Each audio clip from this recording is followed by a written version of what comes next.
నమస్తే, welcome to global roundup. అంతర్జాతీయ పరిణామాల్ని భారతీయ దృక్కోణంలో విశ్లేషించే చర్చా కార్యక్రమం గ్లోబల్ రౌండప్ 135వ ఎపిసోడ్తో నేను మీ ముందుకొచ్చాను. గత వారం జరిగినటువంటి గ్లోబల్ రౌండప్లో వచ్చినటువంటి కొన్ని కామెంట్స్ని మనం ర్యాండమ్గా పిక్ చేయడం జరిగింది. ఫస్ట్ వాటిని వీక్షిద్దాం.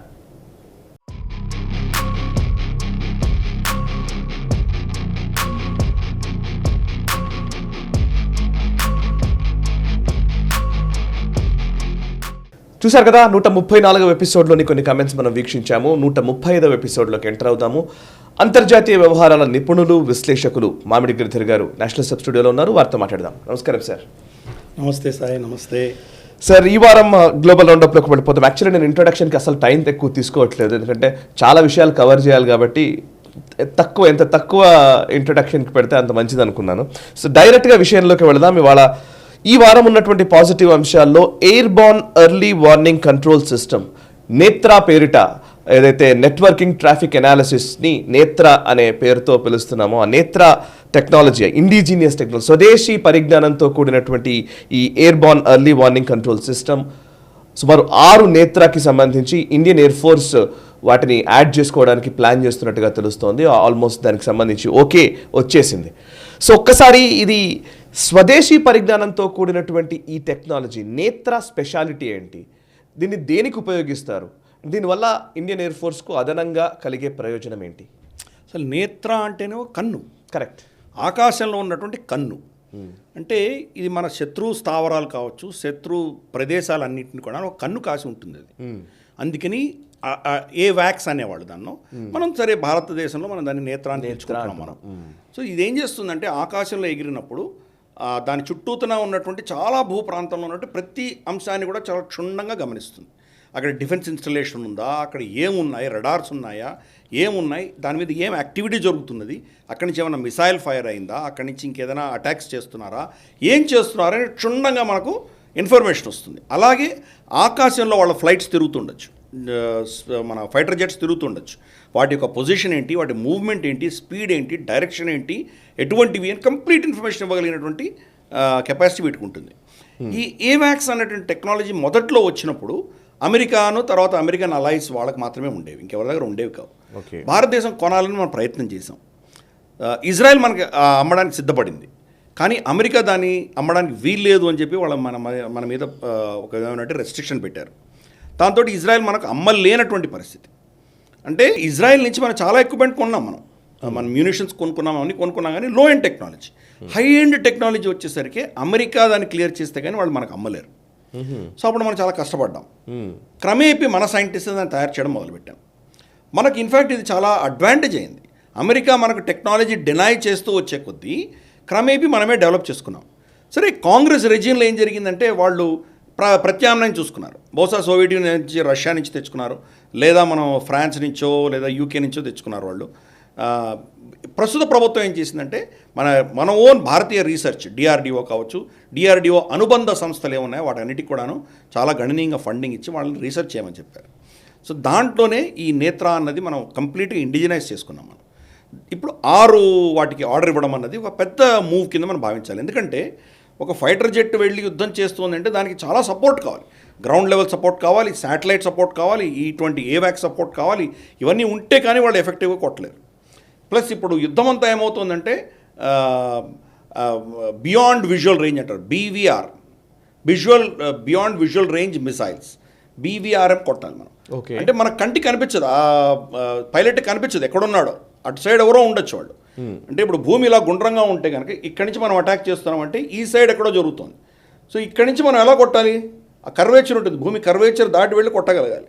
సో అందుకని దానికి కెపాసిటీ అంతకంటే ఎత్తులో ఉన్నటువంటి ఏవాక్స్ ఇదని చెప్తుంది అనమాట. కోఆర్డినేట్స్ ఎక్కడ కొట్టాలి, ఎక్కడి నుంచి ఎవరు వస్తున్నారు, ఇవన్నీ చెప్తారు. కాబట్టి ఇది మన కళ్ళు, ఆకాశంలో ఉన్నటువంటి కళ్ళ కింద భావించాలి. ఒకటి శాటిలైట్ కళ్ళు ఎలాగ ఉన్నాయి మనకు, శాటిలైట్ కాకుండా మనకు భూకక్షలోనే ఉన్నటువంటి కళ్ళు కింద మనం భావిద్దాం. ఈ టెక్నాలజీ వల్ల మనం ప్రెసిషన్ తోటి చాలా ఎఫెక్టివ్గా మనం కౌంటర్ చేయగలం. సరే, అది యుద్ధం కాకపోయినా ఈవెన్ పీస్ టైంలో కూడా మన శత్రువుల్ని గమనిస్తూ వాళ్ళు ఏం చేస్తున్నారో కంప్లీట్గా వాళ్ళని మనం అబ్జర్వ్ చేయగలిగినటువంటి కెపాసిటీ ఇది మనకి ఇస్తుంది. కాబట్టి మనం అది ఉంటేనే మిగతా మనం చేసేటువంటి ఎయిర్ క్రాఫ్ట్స్ కావచ్చు, డ్రోన్స్ కావచ్చు, లేదా గ్రౌండ్ బేస్డ్ ఇష్యూస్ కావచ్చు, మనం మన స్ట్రాటజీ ఏమున్నా కానీ కూడా ఇటువంటి ఇన్ఫర్మేషన్ చాలా కీలకమైంది. దాన్ని మనం ఇండిజినైజ్ చేసుకుంటున్నాం. కాబట్టి ఇది one of the very positive developments. ఒక ఏదో రఫైల్స్ కొనడమే కాదు, మిగతా దానికి సంబంధించినటువంటి సపోర్ట్ స్ట్రక్చర్ అన్ని కూడా మనం తయారు చేసుకుంటున్నాం. కాబట్టి వండర్ఫుల్ డెసిషన్ ఇది. Right, wonderful sir. యాక్చువల్లీ విదేశీ పరిజ్ఞానము, స్వదేశీ తయారీ ఇప్పటి వరకు మనం ఆడుతున్నది అట్లాంటిది. నిజానికి టెక్నాలజీ అంతా కూడా బయట దేశాల్లో ఇంప్రూవ్ చేసిన వాటిని కొంత దానికి సిమిలర్గా మనం దాన్ని ఇంకా అడ్వాన్స్డ్గా మనం కూడా నేర్చుకొని మనం తయారు చేయడం. నిజానికి స్వదేశీ పరిజ్ఞానం విషయంలోనే ఆలోచించాల్సిన అవసరం ఉందేమో అనిపిస్తోంది. యాక్చువల్లీ కోర్స్ ఈ టెక్నాలజికల్ అడ్వాన్స్మెంట్స్ ఇవన్నీ వచ్చిన తర్వాత మనం పాత కాలపు ధోరణులు ఇవన్నింటికి కూడా స్వస్తి పలకడం జరిగింది. సో దాని మీద ఇవాళ మనం ఒకసారి మాట్లాడాలి సార్. ఇండియన్ నేవీ ఏదైతే మనం ఇంతకుముందు గ్లోబల్ రౌండప్లో మాట్లాడాము, ఇండియన్ నేవీ మన భారత వాంగ్మయం నుంచి తీసుకొని నావికా నిర్మాణానికి నావికా శాస్త్రం నుంచి తీసుకొని నావల నిర్మాణానికి సంబంధించి ఆల్రెడీ ఒక కసరత్తు, ఒక రీసెర్చ్ అయితే జరుగుతోంది. అండ్ ఈవెన్ ఛత్రపతి శివాజీని ఇన్స్పిరేషన్గా తీసుకొని అప్పటి వాటిని కూడా ఇంప్లిమెంట్ చేసే ఒక ప్రయత్నం చేస్తున్నారు. అండ్ ఇప్పుడు రీసెంట్గా CDS chief of defence staff Anil Chauhan ఎవరైతే ఉన్నారో ఆయన పూణేలో కలాం అండ్ కవచ్ అని ఒక డిఫెన్స్ లిటరేచర్ ఫెస్టివల్ జరిగితే అక్కడ ఆయన ఒక వ్యాఖ్య చేశారు. ఆయన చెప్పింది ఏంటంటే, నేను చాలా విషయాలు మాట్లాడారు, మీరు కొంచెం ఎక్స్ప్లెయిన్ చేయండి. ఆయన చెప్పిన మాట, Chauhan said the concept of just war అనే మాట which is believed to have been laid down by Saint Augustine in the 4th century AD existed in India from mythological times అని చెప్పారు. మైథలాజీ అనే పదం మనం దాన్ని వేరేలా చూసినాయని. ఇక్కడ రామాయణ కాలంలో, మహాభారత కాలంలోనే యుద్ధం అనేది ఉంది. కొన్ని వందల వేల సంవత్సరాల క్రితం ఏదైతే సెయింట్ ఆగస్టిన్ 4th century ADలో చెప్పాడు అని కాయిన్ చేస్తున్నటువంటి ఆ వర్డ్ వార్ అనేది అంతకుముందు మన దగ్గర ఉంది. Just war. యా. ఇప్పుడు నా పాయింట్ ఏంటంటే, పాత మన భారతీయ వాంగ్మయం వైపు త్రివిధ దళాలు దృష్టి సారించాయి. నిజానికి ఇది గొప్ప పరిణామము. మనం నిజానికి 5 సంవత్సరాల్లో మీతో మాట్లాడిన అనేక సార్లు మనం కాశ్మీర్ పోయినా, లదాఖ్ పోయినా, ఇక్కడ కూర్చున్నా, ఎప్పుడు మాట్లాడినా కూడా ధార్మిక క్షాత్రం గురించి మనం ఆడుతూనే వస్తున్నాం. ఆ ధార్మిక క్షాత్రం దిశగా అడుగులు పడుతున్నాయి, which is a great thing. Please explain ఈ సిడిఎస్ అనిల్ చౌహాన్ గారి వ్యాఖ్యల గురించి. మనకు ఈ జస్ట్ వార్ గురించి ఆయన చెప్పారు. ప్లీజ్. జస్ట్ అంటే ఏంటి అంటే ఇమ్మీడియట్గా జరిగిన జస్ట్ కాదు, జస్ట్ అంటే న్యాయబద్ధమైనటువంటి ఆనందం. ఓకే, అంటే జస్టిస్ నుంచి వచ్చినటువంటి పదం జస్ట్ వార్. అది సెయింట్ అగస్టైన్ చెప్పారు అని చెప్పి వాళ్ళు క్లెయిమ్ చేస్తారు. అంటే ఎక్కడ అవసరం ఉందో అక్కడ యుద్ధం చేయాలి అని ఆయన ప్రతిపాదించారు.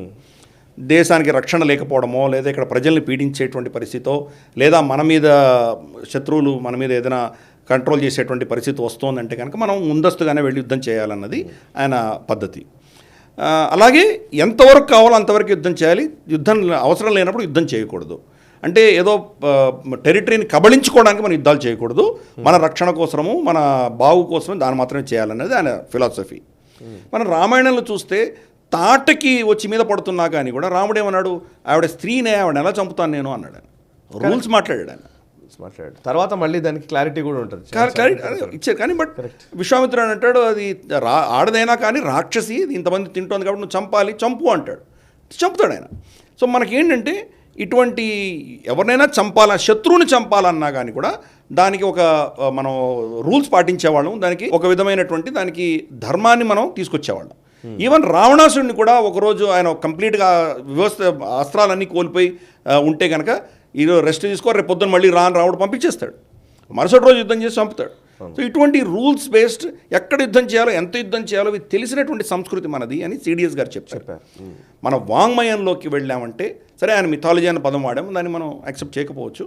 మన పురాణ ఇతిహాసాల్లో ఇవన్నీ చాలా ఉన్నాయి. రామాయణ భారతాలు తీసుకున్నామంటే దీనికి సంబంధించి మనకు చాలా ఉన్నాయి. కర్ణుడు నేల మీద రథచక్రాన్ని ఎత్తుతూ ఉంటే కనుక అర్జునుడు వెయిట్ చేశాడు. ఎందుకంటే ధర్మం ప్రకారం అతను అస్త్రం లేకుండా ఉన్నాడు కాబట్టి మళ్ళీ అస్త్రం పట్టుకున్న తర్వాత యుద్ధం చేస్తానని ఆగాడు. కృష్ణుడు ఎందుకు నువ్వు ఉపేక్షిస్తున్నావు, ముందు చంపు అన్నాడు. కరెక్ట్. కాబట్టి ఈ మనకు రూల్స్ అన్నీ ఉన్నాయి, ఎక్కడ ఆగాలి, ఎక్కడ ఆగకూడదు, ఎందుకు ఆగాలి, ఎందుకు ఆగకూడదు, ఇవన్నీ కూడా ఎక్స్ప్లెయిన్ చేసినటువంటి సంస్కృతి మనది. సిడిఎస్ గారు ఏం చెప్తున్నారంటే, ఇంతవరకు మనకు ఉన్నటువంటి ఆర్మీలో కావచ్చు, నేవీలో కావచ్చు, ఎయిర్ ఫోర్స్లో కావచ్చు, మన త్రివిధ దళాలలో ఉన్నటువంటి భావజాలం అంతా కూడాను పాశ్చాత్యులు నింపినటువంటి భావజాలం. యుద్ధంలో ఎలా ప్రవర్తించాలి, యుద్ధం ఎందుకు చేయాలి, యుద్ధం ఎలా చేయాలి, ఇవన్నీ కూడా వాళ్ళ టెక్నిక్స్, వాళ్ళ ఫిలాసఫీసే మనం ఫాలో అవుతూ వస్తున్నాము. మన ప్రేరణ అనేది మన వాంగ్మయంలో, మన లిటరేచర్లో, మన సంస్కృతి నుంచి మనం తీసుకుంటే కనుక ఒక భవ్యమైన దేశంగా ఎదుగుతామన్నది ఆయన ఉద్దేశం. అది అందుకనే ఆయన ఏం చెప్పారంటే దీంట్లో నుంచి మన అంటే రామాయణ భారతాల్లో నుంచి మనం నేర్చుకుని మోడర్నైజ్ చేద్దాం, దాన్ని మోడర్న్ పరిభాషలో దాన్ని తీసుకొచ్చే ప్రయత్నం చేద్దామన్నారు. నేవీలో మనం చూస్తున్నాం, వాళ్ళ ఇన్సిగ్నియాలో ఇదివరకు క్రాస్ ఉండేది, క్రాస్ని తీసేసి నేవీ ఫ్లాగ్లో దాన్ని తీసేసి శివాజీ ఇన్సిగ్నియా పెట్టడం మనం చూసాం. కరెక్ట్.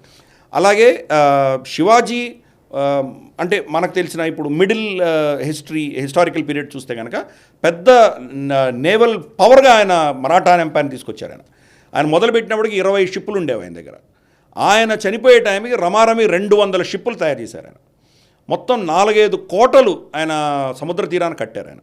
అలాగే మనకు చోళులు వాళ్ళు పోయి అక్కడ స్వర్ణభూమి అంటే అక్కడ మనకు ఉన్నటువంటి థాయిలాండ్, కంబోడియా, ఇండోనేషియా, మలేషియా అక్కడంతా జయించుకొని వచ్చారు. పెద్ద సీఫేరింగ్ పవర్గా మనం ఉండినాం. ఈ పాశ్చాత్యులు వచ్చాక బ్రిటిష్ సామ్రాజ్యంలో మనం అన్నీ కోల్పోయాం. అందుకని మళ్ళీ మన పునర్వైభవాన్ని తీసుకురావాలంటే మన వాంగ్మయం తెలుసుకొని దాని ప్రేరణతో మనం చేయాలి అని చెప్పడం అనేది చాలా గొప్ప విషయంగా నేను భావిస్తాను. మోదీ గారు చెప్పిన డీకాలనైజేషన్, ఆయన రెడ్ ఫోర్ట్లో ఆయన చెప్పినటువంటి 5 అంశాలలో ఒక అంశము మన మస్తిష్కంలో ఉన్నటువంటి ఆఖరి బానిసత్వపు సంఖ్యల నుంచి బయటికి రావాలి అని ఆయన చెప్పింది ఇప్పుడు సిడిఎస్ గారు కూడా చెప్తున్నారు. Correct. Yes sir, wonderful. And ఇక నెక్స్ట్ అంశము, రష్యా బనానాస్ అండ్ పపాయస్, అరటిపళ్ళు అండ్ పపాయలు మన భారతదేశం నుంచి ఇంపోర్ట్ చేసుకుంటోంది. సో ఈక్వెడార్తో ఉన్నటువంటి కొన్ని సమస్యల వల్ల, ఈక్వెడార్తో డిస్ప్యూట్స్ పెరగడం వల్ల ఈ నిర్ణయం తీసుకుంది అనేది మనం చదువుతున్న విషయం. అసలు ఏం జరుగుతోంది? ఈక్వెడార్ నుంచి రావాల్సినటువంటివి భారతదేశం నుంచి పోవడాన్ని ఎలా చూడాలి? ఒక ప్రత్యామ్నాయంగా భారత్ని భావించడం దేనికి సంకేతం? ఈక్వెడార్ దగ్గర నుంచి వీళ్ళు ఈ పండ్లు కొనుక్కునేవాళ్ళు, అరటి పండ్లు, తర్వాత మనకు పపాయ కొనుక్కునేవాళ్ళు అక్కడ.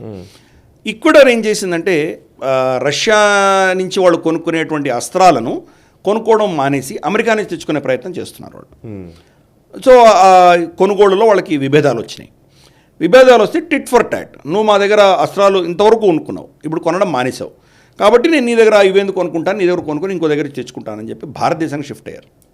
సో క్రమేపీ మనం చూస్తే కనుక 2 కూటమిలకి మన దగ్గరగా ఉన్నాం. అమెరికన్ కూటమి కూడా మనకు కావాలి, వాళ్ళు మనం కావాలని కోరుకుంటున్నారు. రష్యా కూటమి మనమే కావాలని కోరుకుంటున్నారు. పైపెచ్చు రష్యాకి భారతదేశం నుంచి చాలా వస్తువులు కొనుక్కోవాల్సిన ఆవశ్యకత ఉన్నది.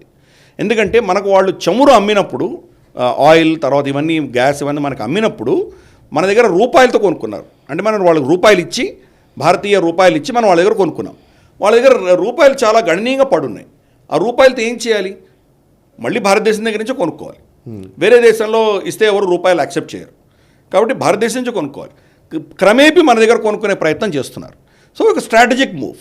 మన రైతులకు కూడా గిట్టుబాటు ధర వస్తుంది, దానివల్ల మనకు కూడా లాభం వస్తుంది. మనకు అరటిపండు అనేది ఎక్కువ కాలం ఉండదు, ఉంటే ఒక 4-5 రోజులు ఉంటుంది, తర్వాత పోతుంది. మనకు అంత లోపల మనం అమ్మగలిగామంటే మనకు దాని పంట పెరగడము, రైతులకు ఒక మంచి ధర రావడం, ఇటువంటివన్నీ జరుగుతాయి మనకి.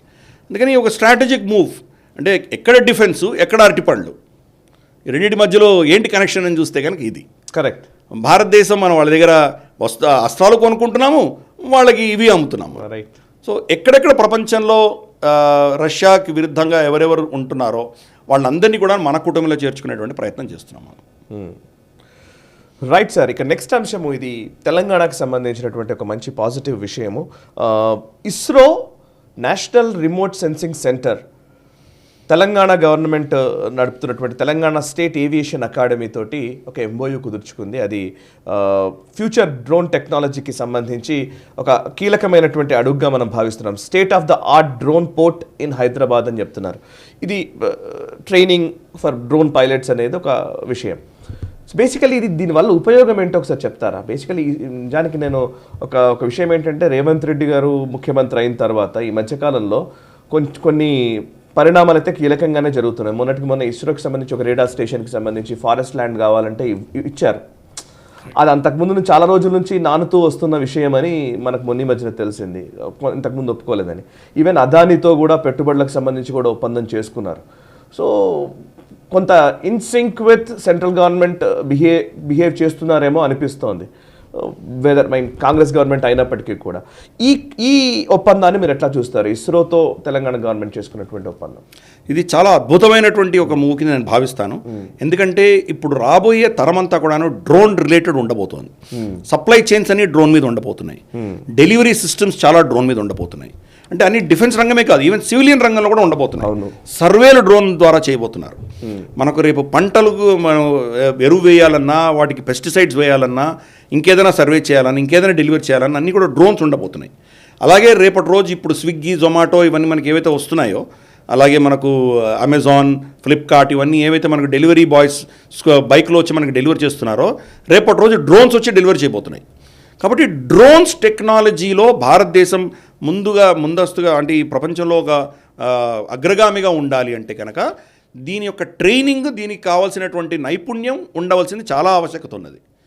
కాబట్టి ఈ మన దేశంలో ఉన్న రాష్ట్రాలన్నింటిలో కూడా ముందుగా తెలంగాణ ప్రభుత్వం వెళ్ళి దీన్ని ఆమోదించడం అనేది ఒక మనం శుభపరిణామంగా భావిద్దాం, అభినందిద్దాం తెలంగాణ ప్రభుత్వాన్ని. కాంగ్రెస్ ప్రభుత్వం అయినా ఇట్ డజంట్ మ్యాటర్. దేశానికి, మన సమాజానికి మంచి చేసేటువంటి ఎటువంటి నిర్ణయం తీసినా మనం దాన్ని అప్రిషియేట్ చేయాలి. దీంతో ఏమవుతుందంటే చాలామంది ఇక్కడ ట్రైనింగ్ తీసుకొని వాళ్ళు చేయొచ్చు. ఫర్ ఇన్స్టెన్స్ రేవంత్ రెడ్డి గారు ఏం చెప్పారంటే మా సర్పంచ్లు కూడా దీంట్లో ట్రైనింగ్ ఇవ్వండి అని చెప్పారు ఆయన. అంటే వాళ్ళ గ్రామాలకు సంబంధించినటువంటి డ్రోన్ యూసేజ్ దేనికి వాడుకుంటారో దానికి కూడా వాళ్ళకి ట్రైనింగ్ ఇవ్వాలి అన్నది ఆయన ఉద్దేశం. అంతేకాదు ఇప్పుడు దాని క్రిటికల్ సప్లై చైన్ లాజిస్టిక్స్ కావచ్చు, లేదా మిలిటరీకి రిలేటెడ్ ఇష్యూస్ ఏమైనా ఉన్నాయంటే దానికి కూడా ట్రైనింగ్ కావాలంటే చేయొచ్చు.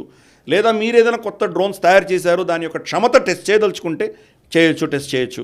చాలా కంపెనీలు ఉన్నాయి మనకు హైదరాబాద్లో, చాలా కంపెనీలు డ్రోన్స్ చేస్తున్నాయి. ఇప్పుడు వాటి యొక్క రన్వేస్ ఎక్కడ చేయగలరు వాళ్ళు? బేగంపేటో లేకపోతే శంషాబాదో వెళ్ళి చేయలేరు కదా వాళ్ళు.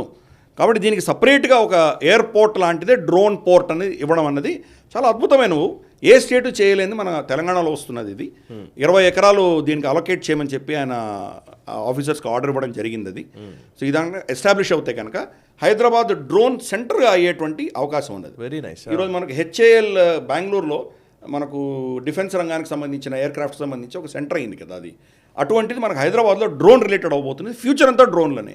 ఈరోజు రష్యా యుక్రెయిన్ యుద్ధం తీసుకుందాము, ఇజ్రాయెల్ యుద్ధం తీసుకుందాము, అజర్బైజాన్ ఆర్మేనియా యుద్ధం తీసుకుందాము, ఎక్కడ చూసినా డ్రోన్స్ తోటే యుద్ధాలు జరుగుతున్నాయి. కాబట్టి ఈరోజు అటువంటి క్షమత మన ప్రజలలో నార్మల్ సివిలియన్స్ కావచ్చు, మిలిటరీ కావచ్చు, అందరికీ కావాల్సిన ఆవశ్యకత ఉన్నది.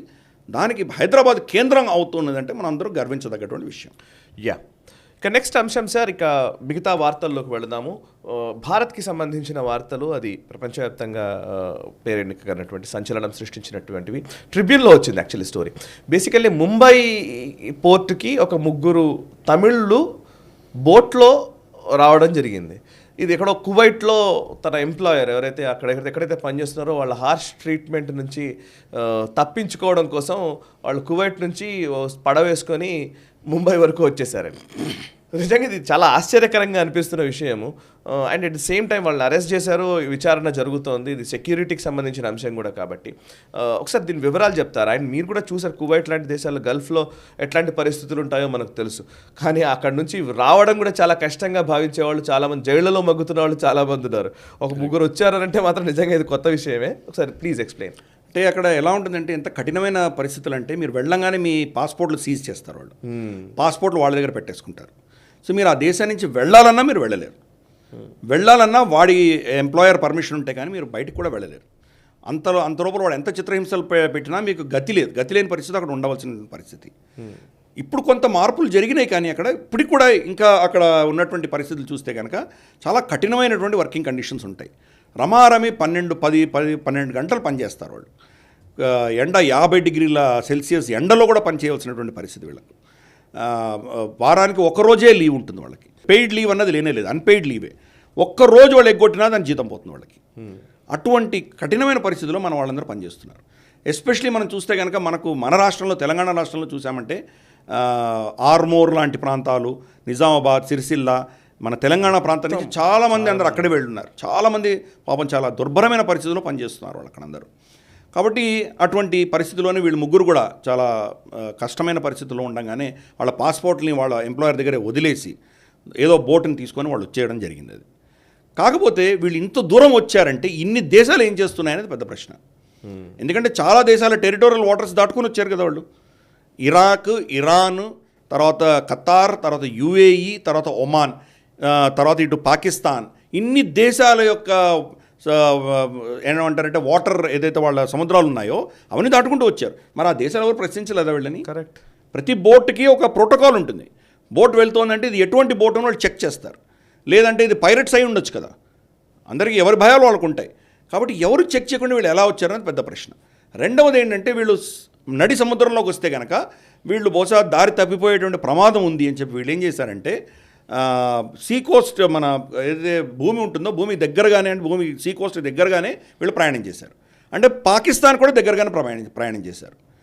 కరాచీకి వెళ్ళారా అని ఒక పెద్ద ప్రశ్న ఉన్నది. వెళ్ళారా లేదా అనేది ఇప్పుడు ఇన్వెస్టిగేషన్లో తెలుస్తుంది.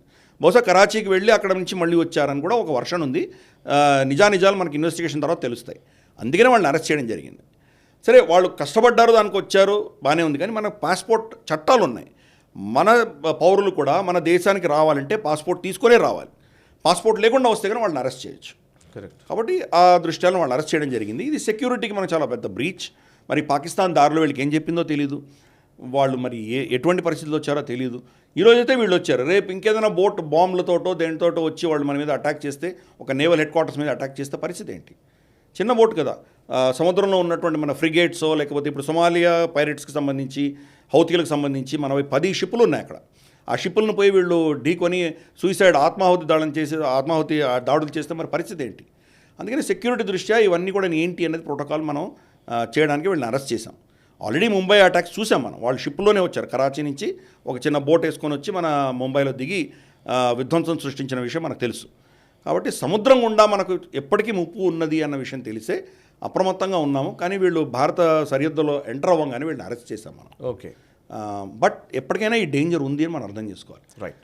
ఇంత దూరం వాళ్ళు రాగలిగారు, వీళ్ళని ఎవరు పసిగట్టలేదంటే కనుక definitely cause of concern. Correct. Anyway మన కోస్ట్ గార్డ్ చాలా ఇమ్మీడియట్గా వాళ్ళని యాక్షన్ తీసుకొని వాళ్ళని అరెస్ట్ చేయడం అన్నది వాళ్ళని అభినందిద్దాం. Yes sir. ఇక నెక్స్ట్ అంశం సార్, ఇది మినిస్ట్రీ ఆఫ్ ఎక్స్టర్నల్ అఫైర్స్లో మల్టీ టాస్కింగ్ స్టాఫ్ MTSగా పనిచేస్తున్నటువంటి ఒక ఎంప్లాయీ రష్యాలో పనిచేస్తున్నాడు, మాస్కోలో పనిచేస్తున్నాడు. ఆయన్ని యాంటీ టెర్రరిజం స్క్వాడ్ UPATS వాళ్ళు అరెస్ట్ చేయడం జరిగింది. అది ISIకి ఇన్ఫర్మేషన్ చేరవేస్తున్నాడు అనే ఒక ఆరోపణ మీద ఆయన అరెస్ట్ చేశారు. దట్ ఈస్ వాట్ వాళ్ళు ప్రకటనలో కూడా రిలీజ్ చేసింది అదే. తన పేరు సత్యేంద్ర సివాల్ అని చెప్తున్నారు. సో ఒక మాస్కోలో పనిచేస్తున్నటువంటి వ్యక్తి ATSకి, అంటే దీన్ని చూసిన తర్వాత ఏంటంటే వాళ్ళు మ్యానిపులేట్ చేస్తున్నది ISI అని చెప్పేసి కొన్ని కథనాలు కూడా కనబడుతున్నాయి. మ్యానిపులేట్ చేసి మన దగ్గర పనిచేసే మిలిటరీలో పనిచేసే వాళ్ళ హనీ ట్రాప్ల దగ్గర నుంచి రకరకాల అంశాలతోటి ISI ఇన్ఫర్మేషన్ తీసుకుంటూ ఉంటుంది. సో ఇప్పుడు ఈ ఇన్సిడెంట్ని ఎట్లా చూస్తారు? దీనికి సంబంధించి వివరాలు ఏమైనా ఉంటే చెప్పండి ఇంకా ఎక్స్ట్రా. తప్పకుండా ప్రతి దేశం కూడా ఇంకో దేశంలో, ఎస్పెషలీ వాళ్ళ శత్రు దేశం అయితే అక్కడి నుంచి ఇన్ఫర్మేషన్ రావడానికి ప్రయత్నాలు చేస్తారు. మనం కూడా చేస్తున్నాం. మనం ఎందుకు చేయట్లేదు? కూడా చేస్తున్నది. పాకిస్తాన్లో మనకు కావాల్సిన ఇన్ఫర్మేషన్ చేస్తాం. ఇన్ఫ్యాక్ట్ అజిత్ దోవల్ గారే అక్కడ ఉండొచ్చారు. అక్కడ వాళ్ళ పిల్లలు కూడా అక్కడ పెరిగారు, స్కూల్లో చదువుకున్నారు వాళ్ళు. అక్కడ మాస్క్ ముందర ఆయన ఒక పండ్ల రసాల బండి పెట్టుకొని ఆయన జీవించారన్న విషయం మనకు తెలుసు. కాబట్టి ప్రతి దేశం కూడా ఇంకొక దేశంలో వాళ్ళ గూఢచారులు పెట్టుకోవడం అనేది ఆనవాయితీ. పాకిస్తాన్ చేస్తున్నదంటే దాన్ని మనం కాదనలేం, మనం కూడా చేస్తున్నాం. కాకపోతే మనం అప్రమత్తంగా ఉండాలి. మన దేశం యొక్క సీక్రెట్స్ ఏవైతే ఉంటాయో వాళ్ళ చేతిలో పడకుండా కాపాడగలిగిందే మన నైపుణ్యత, మన యొక్క గొప్పతనం. తరచుగా మనం గతంలో కూడా ఇటువంటి చాలా జరిగిన ఇన్సిడెంట్స్ అన్నీ కూడా మనం అడ్డుకోగలిగినాం. సరే, కొంత లీక్ అవుతోంది, మనం దాన్ని ఏం చేయలేం. మనము దాన్ని నివారించే దిశగా మనం కౌంటర్ ఎస్పియోనాజ్ కెపాసిటీ భారతదేశంలో ఉంది అనడానికి ఇది నిదర్శనం. అంటే ఇతను వాళ్ళకు చేరవేస్తున్నాడు అన్న విషయం ఎలా పట్టారు వీళ్ళు, మన కౌంటర్ ఇంటెలిజెన్స్ ఎలా పట్టుకోగలిగింది, అది ఒక గొప్ప విషయం. సో అతన్ని అరెస్ట్ చేశారు. హనీ ట్రాపింగ్ ఉండొచ్చు దీంట్లో అని అంటున్నారు, కానీ అంతకంటే ఎక్కువ దానికి పైసల లాలూచి ఎక్కువ ఉండింది. అది విపరీతంగా పైసలు ఇచ్చారు వాళ్ళు అని చెప్తున్నారు. ఏ ఇన్ఫర్మేషన్ షేర్ చేశాడు అంటే కనుక మన ట్రూప్ మూవ్మెంట్ ఇన్ఫర్మేషన్ షేర్ చేసినట్టు మనకు తెలుస్తుంది. ట్రూప్ మూవ్మెంట్ ఇన్ఫర్మేషన్, అఫ్కోర్స్ అతను కూడా సెక్యూరిటీ ఫోర్సెస్ నుంచి వచ్చాడు. అతను మాస్కో మన ఎంబసీలో సెక్యూరిటీ ప్రొవైడ్ చేయడానికి వెళ్ళాడు అతను. సరే, మల్టీ టాస్కింగ్ ఏదో పేరు పెడతారు, బట్ అల్టిమేట్లీ అతను చేసేది ఇదే, సెక్యూరిటీ ఆఫీసర్గా వెళ్ళాడు అక్కడ. సో మళ్ళీ అతను యూపీకి తిరిగి రాగానే యాంటీ టెర్రరిస్ట్ స్క్వాడ్ ఏదైతే ఉన్నదో ATS వాళ్ళు ఇతను అరెస్ట్ చేయడం జరిగింది. ఇంట్రాగేషన్ చేస్తున్నారు ప్రస్తుతానికి. సో ఇటువంటివి మనం అరెస్ట్ చేసి అఫీషియల్గా పబ్లిష్ చేసినప్పుడు శత్రువుకు చెప్తున్నాం, మేము మిమ్మల్ని అబ్జర్వ్ చేస్తున్నాము అని ఒక మెసేజ్ కూడా పంపిస్తున్నాం మనం. సో ఇంకా ఇటువంటి వాళ్ళు మన సిస్టంలో ఎవరెవరు ఉన్నారో వాళ్ళందరినీ కూడా మనం ట్రాక్ చేస్తున్నాం. కొంతమందిని చెప్పి అరెస్ట్ చేస్తాం, కొంతమంది చెప్పకుండా అరెస్ట్ చేస్తాము. ఇటువంటివన్నీ ఉంటాయి. కొన్ని చిన్న చిన్న తెలియని చేసిన తప్పులు కొన్ని ఉంటాయి. అటువంటి వాళ్ళని ట్రాన్స్ఫర్ చేసి ఇంకో దగ్గరికి రిస్క్ లేనటువంటి ప్రాంతాలకు షిఫ్ట్ చేసేటువంటి ప్రయత్నం మనం చేస్తాం. కానీ we should never let our guard down. ప్రతిసారి అప్రమత్తంగా ఉండాలి. మన దేశం యొక్క రక్షణకు సంబంధించినటువంటి సీక్రెట్స్ ఏవైతే ఉన్నాయో అవి లీక్ కాకుండా కాపాడుకోవాల్సిన బాధ్యత మన మీద ఉన్నది. ఇటువంటి ఒక మేజర్ థ్రెట్ని మనం న్యూట్రలైజ్ చేయగలిగాం. అద్భుతం. Right sir. ఇక నెక్స్ట్ పాకిస్తాన్కి సంబంధించిన డెవలప్మెంట్స్. పాకిస్తాన్లో ఎన్నికల ఫలితాలు వచ్చాయి, ఎన్నికలు జరిగాయి, ఫలితాలు 9th రోజు రావాలి. కానీ ఇప్పటికీ ఇంకా పూర్తిగా క్లారిటీ అయితే రావట్లేదు. ఎవరికి వాళ్ళు క్లెయిమ్ చేసుకుంటున్నారు. అంటే చదువుతుంటే కూడా ఒకరొకలాగా మాట్లాడుతున్న పరిస్థితి. ఇమ్రాన్ ఖాన్కి ఎక్కువ మెజారిటీ వచ్చిందనేది ఇమ్రాన్ ఖాన్ ఒక ప్రకటన ఏదో రిలీజ్ చేసినట్టుగా తోటి వచ్చింది. అండ్ నవాజ్ షరీఫ్ ఏమో వాళ్ళు మాకే గవర్నమెంట్ వచ్చిందని. అండ్ ఇంకొకటి నవాజ్ షరీఫ్ పార్టీ కావచ్చు, అటు పీపీపీ కావచ్చు, కలిసి ఒక కోalition గవర్నమెంట్ ఫామ్ చేస్తున్నారనే ఒక వార్త కనబడుతోంది. సో పాకిస్తాన్ అక్కడ ఏది జరిగినా జోక్గానే కనబడుతుంది. మనం ఇప్పటికీ జోక్ కనబట్టి 2 సంవత్సరాల నుంచి అంటూనే ఉన్నాం గ్లోబల్ రౌండప్లో. ఈ ఎన్నికలు కూడా జోక్గానే మారిపోయాయనిపిస్తుంది. అండ్ ఇమ్రాన్ ఖాన్కి విపరీతమైన మద్దతు రావడం దేనికి సంకేతం? అండ్ ఇప్పుడు ఎగ్జిస్టింగ్ ఒక గవర్నమెంట్ పట్ల వ్యతిరేకత ఉండడమా, లేకపోతే ఇమ్రాన్ ఖాన్ ప్రొవోక్ చేసిన విధానం అంతా సీరియస్గా పనిచేసింది అనుకోవాలా? నిజంగా ఇమ్రాన్ ఖాన్ ఇన్ని సీట్లతో వస్తారు, ఇన్ని సీట్లు వస్తాయని ఎవరు ఊహించలేదు. కానీ కొంత భయపడ్డారు. ఒకవేళ పొరపాటున ఇమ్రాన్ ఖాన్ పార్టీని కనుక మనం పర్మిట్ చేస్తే వీళ్ళు గెలుస్తారేమో అన్న ఒక భయం ఎస్టాబ్లిష్మెంట్కి ఉండింది. ఎస్టాబ్లిష్మెంట్ అంటే ఎవరు? వాళ్ళ ఐఎస్ఐ, ఆర్మీ, వీళ్ళే ఎస్టాబ్లిష్మెంట్. ఏం చేశారు? క్రమేపీ ముందర అతని లీడర్స్ అందరినీ బెదిరించి రిజైన్ చేయించారు. ఫవాద్ చౌదరి లాంటి వాళ్ళు, షిరీన్ మజారి లాంటి వాళ్ళు చాలామంది రిజైన్ చేసి వెళ్ళిపోయారు. తర్వాత ఏం చేశారు? ఈయనను అరెస్ట్ చేశారు. ఇమ్రాన్ ఖాన్ అరెస్ట్ చేసి జైల్లో పెట్టారు. కేసులు నడుస్తున్నాయి. అది ఇంకా నడవచ్చు. ఇప్పుడు అంత అర్జెంటుగా డెసిషన్ ఇవ్వాల్సిన, జడ్జిమెంట్ ఇవ్వాల్సిన ఆవశ్యకత లేదు. కానీ ఎలక్షన్కి జస్ట్ 2 రోజుల ముందర ఆయన మీద 3 కేసుల మీద నిర్ణయాలు వచ్చినాయి. 2 కేసులలో ఆయనకు 14 ఏళ్ళ జైలు, అంటే 28 ఏళ్ళు. 3వ కేసులో 7 ఏళ్ళు జైలు. ఒకటేంటి? సిఫర్ కేస్ అంటే అది మన వాళ్ళ సీక్రెట్ దౌత్యపరంగా వచ్చినటువంటి కేబుల్ని ఈయన చూపించే ర్యాలీలో చూపించాడు కదా, నన్ను అమెరికా దించేసే ప్రయత్నం చేస్తుందని చెప్పాడు కదా. ఇది స్టేట్ సీక్రెట్స్ని మీరు బయట రివీల్ చేశారన్న కేసులో ఆయనకి 14 ఏళ్ళ శిక్ష. రెండవది తోష్ఖానా కేసు. ఆయనకు ప్రధానమంత్రిగా ఆయనకు వచ్చినటువంటి గిఫ్ట్స్ని అమ్మేసి స్వలాభం కోసం అమ్మేశారు ఆయన అనేది రెండవ కేసు. మూడవది ఆయన భార్య బుష్రా బీబీ, 3వ భార్య ఎవరైతే ఉన్నారో ఆవిడని ఇస్లామిక్ పద్ధతి ప్రకారం పెళ్లి చేసుకోలేదు.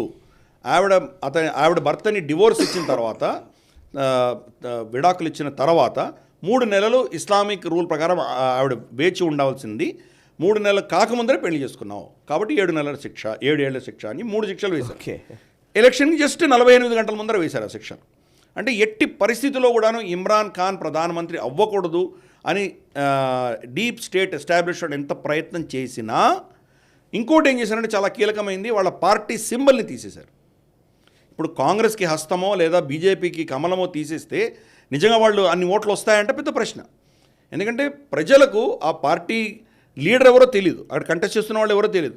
కమలం గుర్తు అనగానే కళ్ళు మూసుకొని గుడ్డిగా వేసేస్తారు, లేదా చెయ్యి చూస్తే వాళ్ళు కాంగ్రెస్ సపోర్టర్స్ అయితే చేయికి వేసేస్తారు. ఎవరు నిలబడ్డారని వాళ్ళు తెలియకపోవచ్చు. కానీ హస్తం గుర్తుకే మా ఓటు, ఏదో కారు గుర్తుకే మా ఓటు, ఇలా ఫిక్స్ అయిపోయారు వాళ్ళు. సైకిల్ గుర్తుగా మా ఓటు అంటే ఆ సింబల్ అనేది చాలా కీలకం. ఆ సింబల్ ఇతనికి బ్యాట్ ఉండేది ఇమ్రాన్ ఖాన్కి. ఆ బ్యాట్ని తీసేశారు. దాంతో అతని పార్టీకి సంబంధించినటువంటి వాళ్ళు ఎవరు నిలబడాలన్నా ఇండిపెండెంట్గా నిలబడాలి. అంటే ఒకరికి పెన్ను ఉంటుంది, ఒకరికి పువ్వు ఉంటుంది, ఒకరికి సైకిల్ ఉంటుంది, ఇంకేదో ఉంటుంది, హ్యాట్ ఉంటుంది, ఇంకేదో ఉంటుంది. కాబట్టి ఓటింగ్ వేసేవాడు దీంట్లో ఎవరు పీటీఐ అని వాళ్ళకి ఎలా తెలుస్తుంది? వాళ్ళకి అంటే ఎట్టి పరిస్థితుల్లో వీళ్ళు గెలవకూడదు అని చెప్పి అన్ని ప్రయత్నాలు చేసింది ఆ డీప్ స్టేట్ ఎస్టాబ్లిష్మెంట్. అయినా కానీ ఇంత మద్దతు రావడం అనేది, అయినా కానీ వీళ్ళకి అన్ని సీట్లు వచ్చినాయి. సో దీన్ని ఏం చేయాలో అర్థం కానిటువంటి పరిస్థితి. సరే, ఆయన ఇండిపెండెన్స్ కాబట్టి సింగిల్ లార్జెస్ట్ పార్టీ కాదు. అంటే పీటీఐ సపోర్ట్ చేసినటువంటి వ్యక్తులు ఎక్కువ సీట్లు వచ్చినాయి వాళ్ళకి. 91, 92 ఇప్పటికున్నాయి ప్రస్తుతానికి వాళ్ళకి వచ్చిన సీట్లు. 134 సీట్లు ఎవరికి వస్తే, 133, 34 సీట్లు ఎవరికి వస్తే వాళ్ళు గవర్నమెంట్ ఫామ్ చేయగలరు. దాని తర్వాత నవాజ్ షరీఫ్ పార్టీ పిఎంఎల్ఎన్ ఏదైతే ఉందో నవాజ్ షరీఫ్ పార్టీకి రమారమి 71-72 సీట్లు వచ్చినాయి. 20 సీట్లు పీటీఐ కంటే తక్కువ వచ్చినాయి. కానీ నవాజ్ షరీఫ్ కూడా ఏం చెప్తున్నారు, సింగిల్ లార్జెస్ట్ పార్టీ మేమే అంటున్నారు. ఆయన టెక్నికల్గా అది కరెక్టే కదా, ఎందుకంటే ఇమ్రాన్ ఖాన్ పార్టీ లేదు కదా అక్కడ, అందరూ ఇండిపెండెంట్గా కంటెస్ట్ చేశారు కదా. కాబట్టి నేను మా పార్టీకే ఎక్కువ సీట్లు వచ్చినాయని చెప్పడంలో అది కూడా తప్పులేదు. ఇమ్రాన్ ఖాన్ మేమే గెలిచాము మాకే ఎక్కువ సీట్స్ వచ్చాయని చెప్పడం కూడా తప్పులేదు, రెండూ కరెక్టే. కరెక్ట్. అటువంటి ఒక జోక్ పరిస్థితే ఉన్నది అక్కడ. మనం పాకిస్తాన్ జోక్ అంటున్నాం, దేశం నిజంగా జోక్ ఉన్నటువంటి పరిస్థితి. ఇమ్రాన్ ఖాన్కి అన్ని సీట్లు వచ్చినా ఇమ్రాన్ ఖాన్ దాన్ని రేపు ప్రభుత్వం ఏర్పాటు చేయలేనటువంటి పరిస్థితి. ఎందుకంటే డీప్ స్టేట్ ఆయనని ముందుకు రానివ్వరు. కాబట్టి బహుశా మళ్ళీ peoples party, Pakistan peoples party, Nawaz Sharif party, అలాగే ఇతరత్ర కొంతమంది ఇండిపెండెంట్సు, ఇంకా మాట్లాడితే కనుక పీటీఐ నుంచి కూడా వీళ్ళందరూ ఇండిపెండెంట్సే కాబట్టి వీళ్ళు ఎక్కడైనా వెళ్ళొచ్చు. కాబట్టి వాళ్ళు కూడా కొంతమందిని నవాజ్ షరీఫ్కి మద్దతు ఇవ్వమని చెప్పి ఆర్మీ చెప్పేటువంటి అవకాశాలు ఉన్నాయి. మళ్ళీ నవాజ్ షరీఫే అక్కడ ప్రధానమంత్రి అవ్వబోతున్నారు. దాంతో ఏమవుతుందంటే ఒక వీక్ ప్రధానమంత్రిగా ఉండబోతున్నారు. బలం ఉండదు, ఆయనకు మెజారిటీ ఉండదు. కాబట్టి మళ్ళీ అదే మెజారిటీని అంతా ఆర్మీయే ఇస్తుంది. కాబట్టి మళ్ళీ ఆర్మీ చెప్పు చేతుల్లో ఉండవలసినటువంటి ప్రభుత్వమే రాబోతున్నది.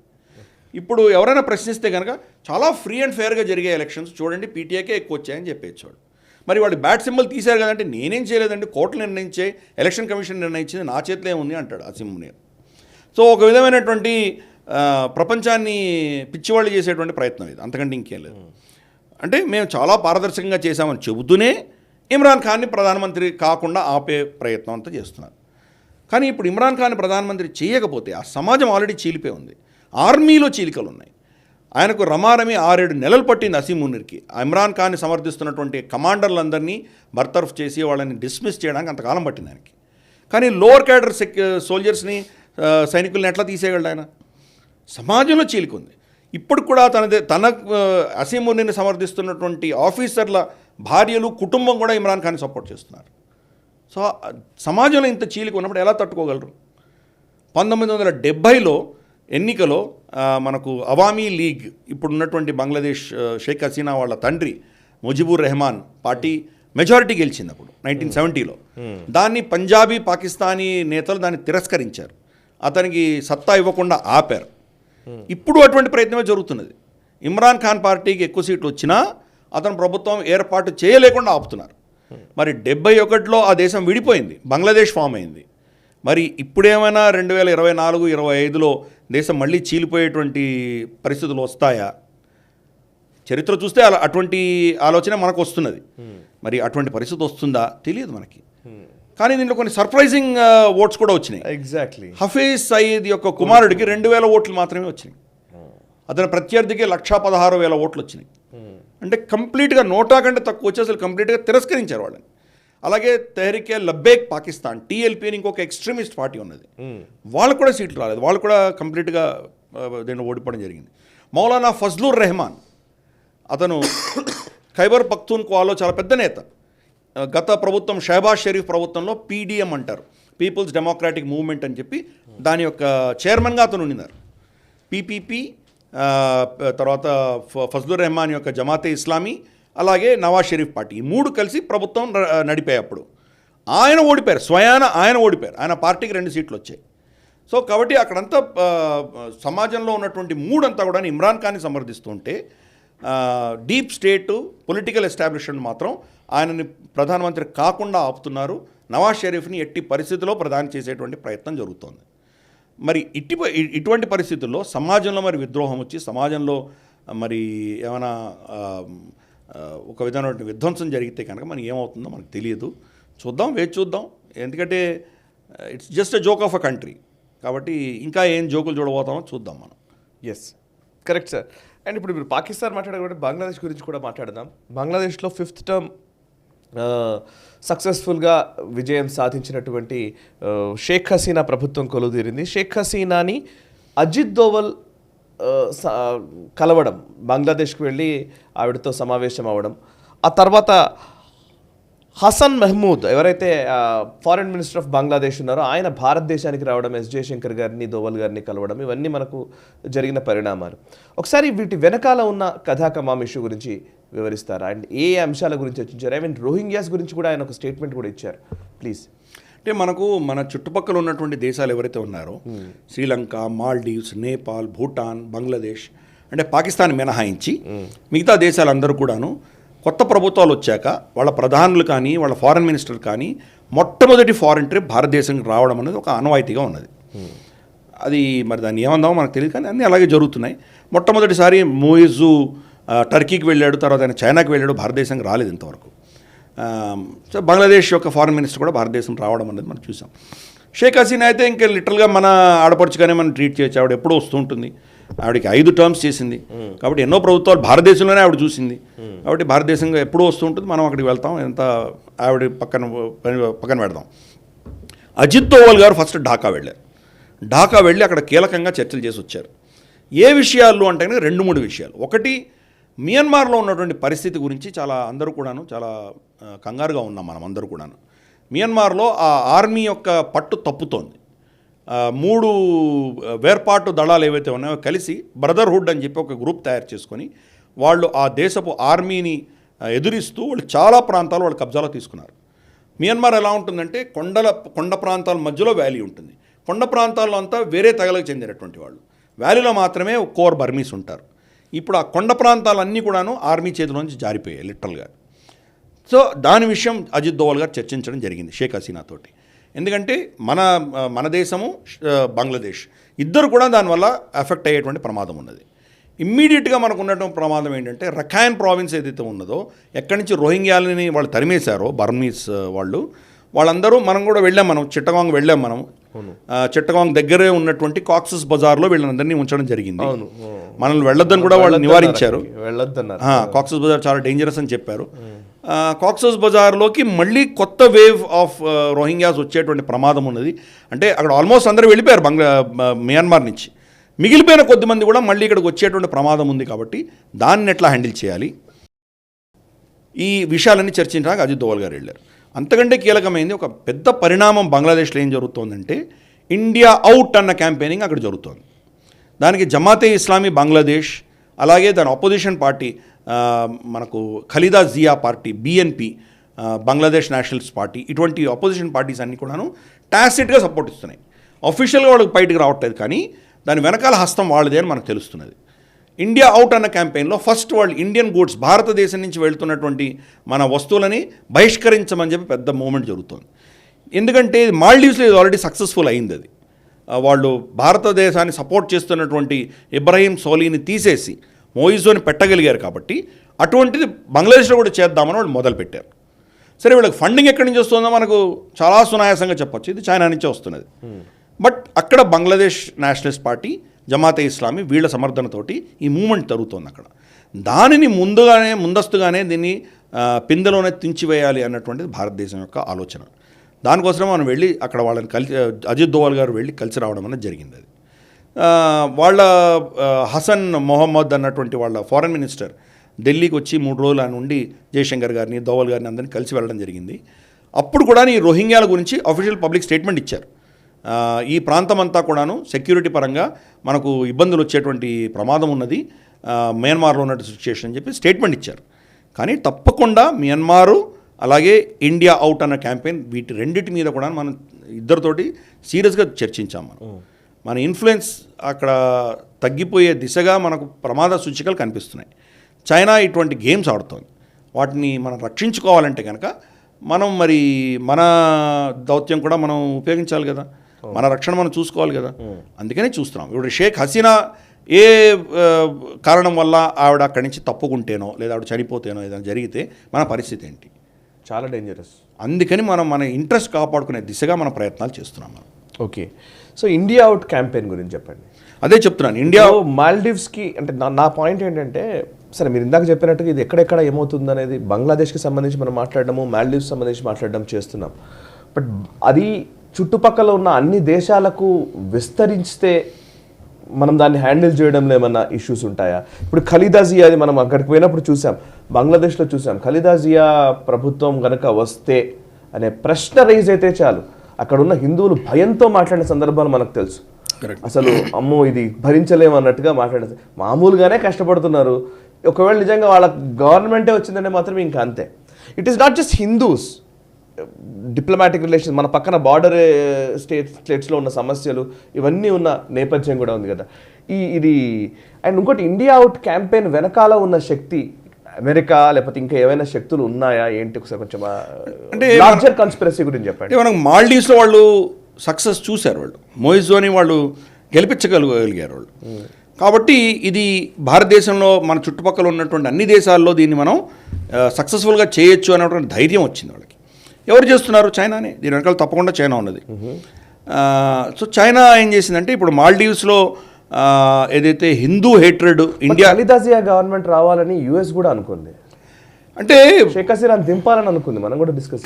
కరెక్ట్. వాళ్ళకి ఏంటంటే చైనా ఇన్ఫ్లుయెన్స్ తగ్గించాలి. ఓకే, చైనా ఇన్ఫ్లుయెన్స్ తగ్గించే దిశగా ఎవరు ఏ ప్రభుత్వం ఉన్నా వాళ్ళకు సమ్మతమే. చైనా ఇన్ఫ్లుయెన్స్ తగ్గితే ఇంకెక్కడికి వెళ్తారు వాళ్ళు? అమెరికన్ ఇన్ఫ్లుయెన్స్లో వెళ్తారు. అమెరికన్ ఇన్ఫ్లుయెన్స్ ఉన్నంత వరకు వాళ్ళు పర్వాలేదు. అమెరికన్ ఇన్ఫ్లుయెన్స్ కాకుండా చైనా ఇన్ఫ్లుయెన్స్కి వెళ్తే మాత్రం అమెరికా ఏదో అటువంటి కార్యక్రమాలు చేస్తుంది అక్కడ. ఫర్ ఇన్స్టెన్స్ నేపాల్లో కూడా మనం చూస్తే ప్రచండ, ఆయన communist party of Nepal communist party యొక్క అధినేత ఆయన. సో కమ్యూనిస్ట్ పార్టీలే రూల్ చేస్తున్నాయి అక్కడ. ఇదివరకు ఓలీ కావచ్చు, ఇప్పుడు ప్రచండ కావచ్చు, ఇది రెండు కమ్యూనిస్ట్ పార్టీలే. వీళ్ళిద్దరూ ఆబ్వియస్లీ చైనాకు ఒత్తాసు పలుకుతారు. మన పాపాలు చాలా ఉన్నాయి చెప్పుకుంటే. సో ఎనీవే వాళ్ళు దాంతో ఈ కమ్యూనిస్ట్ పార్టీలన్నీ చైనాకు ఒత్తాసు పలుకుతున్నాయి. కాబట్టి అమెరికా ఏం చేశారంటే వాళ్ళకి చాలా ప్రాజెక్ట్స్ ఇచ్చారు.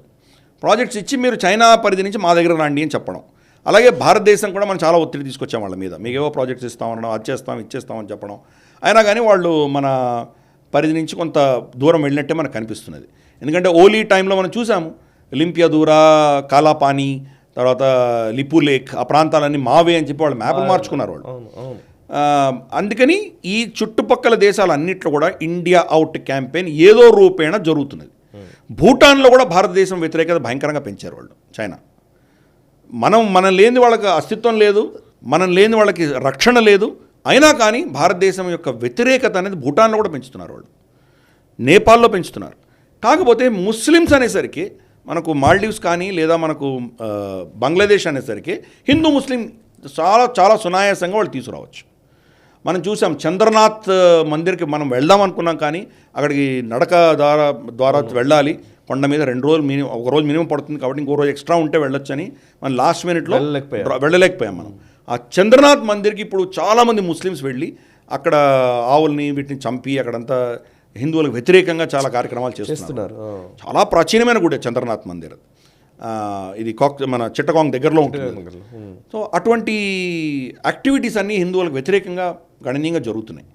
సో మరి షేక్ హసీనా ఉన్నప్పుడే జరుగుతుందండి, ఇంకా మరి ఖలీదాజీ వస్తే పరిస్థితి ఏంటి? కాబట్టి ఇండియా అవుట్ అన్న క్యాంపెయిన్లో వాళ్ళకి ఏ అంశం దొరికితే ఆ అంశాన్ని వాడుకుంటున్నారు.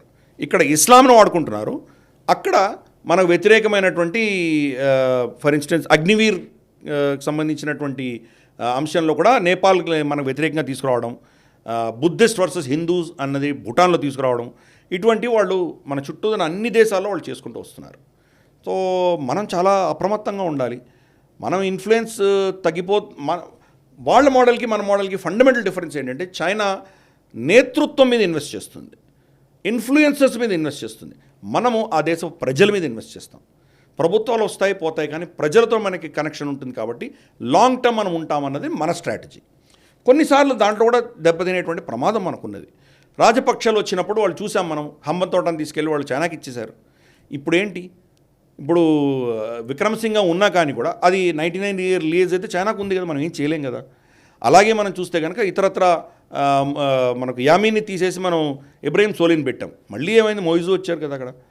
అలాగే మనకు ఆఫ్ఘనిస్తాన్లో చూస్తే కనుక మన గత ప్రభుత్వాలకి మనం చాలా ప్రాజెక్ట్స్ ఇచ్చాము, చాలా సపోర్ట్ చేసాం. మరి తాలిబాన్ వచ్చింది, గతసారి తాలిబాన్ వచ్చినప్పుడు అక్కడి నుంచి వచ్చేవలసిన పరిస్థితి మనకు. సో అందుకని మన ఇన్ఫ్లుయెన్స్లో మన అప్రోచ్లో చాలా తేడా ఉంది. వాళ్ళ లీడర్స్ని ట్యాకిల్ చేస్తే మనం ప్రజల మీద ట్యాకిల్ చేస్తాం. చేసినప్పుడు కొంత మనకు సెట్ బ్యాక్స్ అన్నవి వస్తాయి. మనకు మాల్డీవ్స్ సెట్ బ్యాక్ వచ్చింది, మరి బంగ్లాదేశ్లో కూడా వచ్చేటువంటి ప్రమాదం ఉంది. కాబట్టి ప్రజల మీద ఇన్వెస్ట్ చేసేటువంటి ప్రయత్నం చేయడానికి దోవల్ గారు వీళ్ళందరూ కూడా ప్రయత్నం చేస్తున్నారు. చూద్దాం రాబోయే రోజుల్లో మరి ఈ పరిణామాలు ఎటు వెళ్తాయి చూద్దాం. Yes sir. అండ్ ఇక మాల్డీవ్స్కి సంబంధించిన విషయాల్లోకి వెళదాం. భారత్ మాల్డీవ్స్కి సంబంధించి చాలా విషయాలు ఇప్పుడు ఈ మధ్య ఒక్కొక్కసారి చూస్తే మాల్డీవ్స్ భారతదేశంతో మన కయ్యం పెట్టుకున్న దగ్గర నుంచి కూడా మాల్డీవ్స్ కష్టాలను ఎదుర్కొంటుందనడంలో సందేహం అక్కర్లేదు. అక్కడ ఉన్న పరిస్థితి ఈవెన్ యామీన్ అక్కడ ఎవరైతే బాస్ టు మొయిజు ఉన్నారో యామీనే చెప్తున్నారు సంబంధాలు దెబ్బతిన్నాయి అని చెప్పేసి ఆయన చెప్పడం.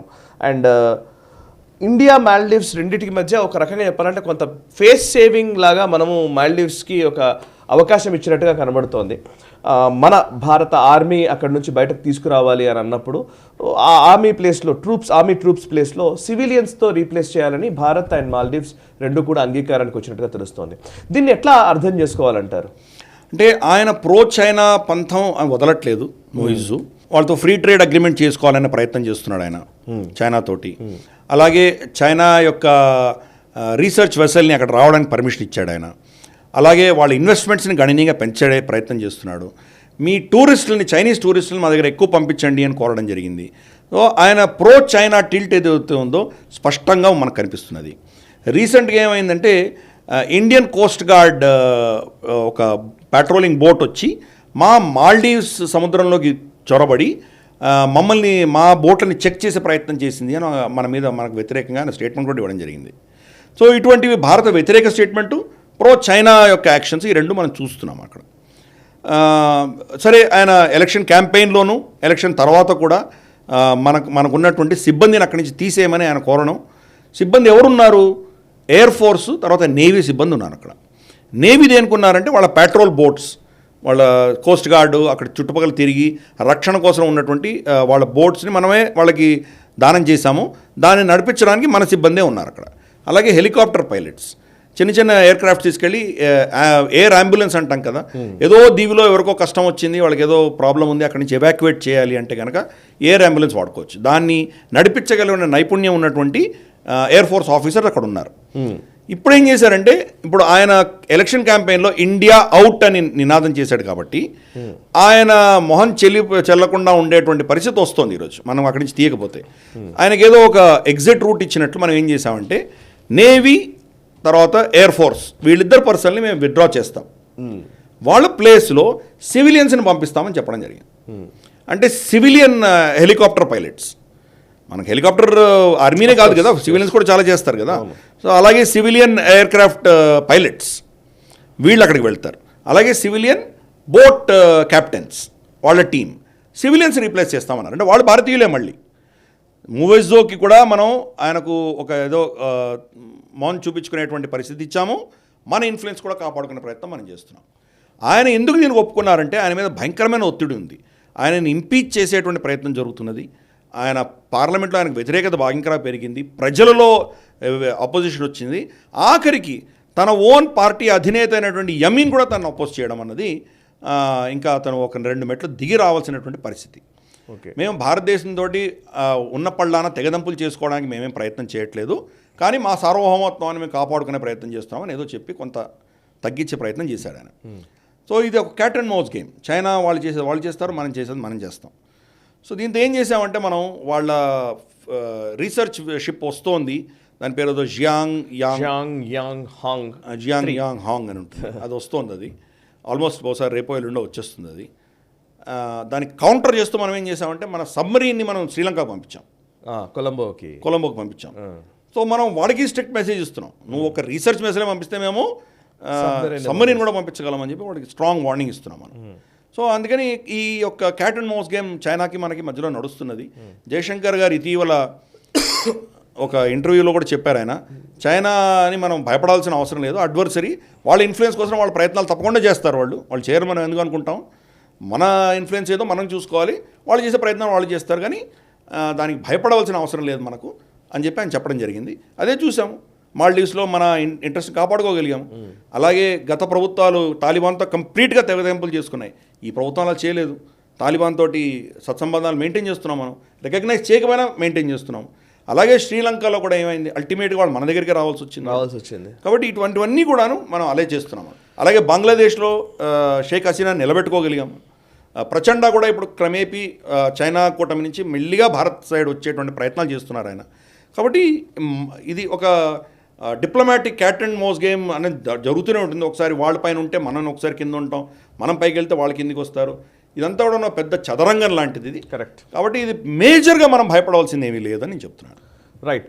అండ్ ఇంకొక వైపు కొంత డేటా కూడా చెప్తోంది, ఏదైతే జయశంకర్ గారు మీరు కోట్ చేశారు కాబట్టి, జయశంకర్ గారు శ్రీలంకకి వెళ్ళండి టూరిస్ట్ నా సజెషన్ అని చెప్పడం, అండ్ అంతకు ముందు నుంచే కూడా కొంత శ్రీలంక వైపు ఎక్కువ మంది జనాలు వెళ్తున్నట్టుగా తెలుస్తుంది. బట్ మాల్దీవ్స్తో పోల్చితే ఇప్పుడు శ్రీలంకలో విపరీతంగా మన భారత టూరిస్టులు పెరిగారు అనేది తెలుస్తోంది. సో ఇంతకుముందు మాల్దీవ్స్కి ఎక్కువగా వెళ్ళేవాళ్ళు, అక్కడేమో నంబర్స్ తగ్గిపోయాయి, భారత్ నుంచి వచ్చేవాళ్ళు తగ్గిపోయారని చెప్పి తేలింది.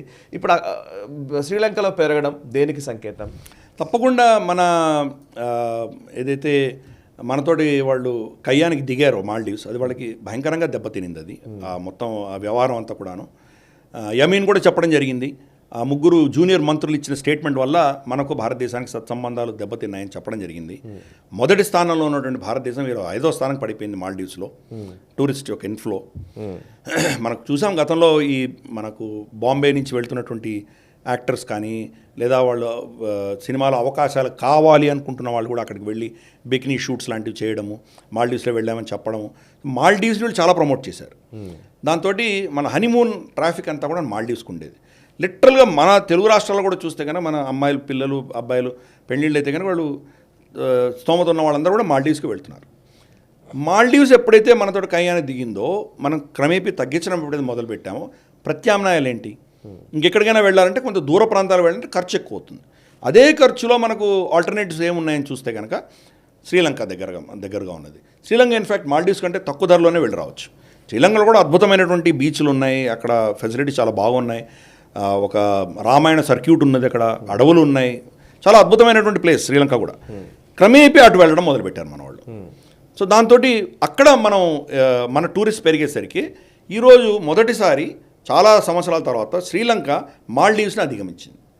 మాల్దీవ్స్లో వస్తున్నటువంటి టూరిస్ట్ ట్రాఫిక్ ఈ రెండు దేశాల్లో పోలిస్తే టూరిస్ట్ ట్రాఫిక్ మాల్దీవ్స్లో ఎక్కువ ఉండేది, శ్రీలంకలో తక్కువ ఉండేది. ఈ సంవత్సరం ఈ 2-3 నెలల తర్వాత చూస్తే కనుక శ్రీలంక పెరిగింది, మాల్దీవ్స్ పడిపోయింది. ఓకే, రమారమి 1,00,000 మంది శ్రీలంకలో పెరిగారు అని చెప్తున్నారు. ఇదే సమయం లాస్ట్ ఇయర్ పోల్చి చూస్తే ఈ సంవత్సరానికి రమారమి 1,00,000 మంది శ్రీలంకకి ఎక్కువ వెళ్తున్నారు, మాల్దీవ్స్ తక్కువ వెళ్తున్నారు. సో భారతదేశంతో మైత్రి పెట్టుకుంటే లాభపడే దేశాలు చూస్తున్నాం మనం. శ్రీలంక లాభపడింది, అలాగే మనకు బంగ్లాదేశ్ లాభపడింది, అలాగే మనకు నేపాల్ లాభపడుతున్నది. మనకు వ్యతిరేకంగా కయ్యం చేసినటువంటి దేశాలన్నీ కూడా పాకిస్తాన్ చూద్దాం, మాల్దీవ్స్ చూద్దాం, ఎటువంటి పరిస్థితుల్లో ఉన్నాయి, చైనా ఇవన్నీ ఎటువంటి పరిస్థితుల్లో ఉన్నాయి.